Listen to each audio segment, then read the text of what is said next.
கொடைக்கானலில் விவசாயி ஒருவர் பல வண்ணங்களில் காலிஃபிளவர் பயிரிட்டு அறுவடை செய்து வருவது கவனம் ஈர்த்துள்ளது. திண்டுக்கல் மாவட்டம் கொடைக்கானல் உகர்த்தே நகரைச் சேர்ந்தவர் பிரபு. இவர் வெளிநாடுகளில் இருந்து 5 வகை வண்ணங்களில் காலிஃபிளவர் விதைகள் வாங்கி பயிரிட்டு அறுவடை செய்து வருகிறார்.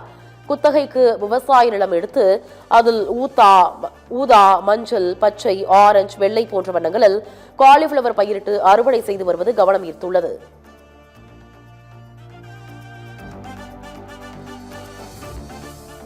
தமிழக சட்டமன்ற தேர்தல் தொடர்பாக புதிய தமிழகம் கட்சித் தலைவர் கிருஷ்ணசாமி 2வது நாளாக ஆலோசனையில் ஈடுபட்டார். சட்டமன்ற தேர்தல் தேதி குறித்த அறிவிப்பு சில தினங்களில் வெளியாகவிருக்கும் நிலையில் அரசியல் கட்சிகள் கூட்டணி பேச்சுவார்த்தையை நடத்தி வருகின்றன.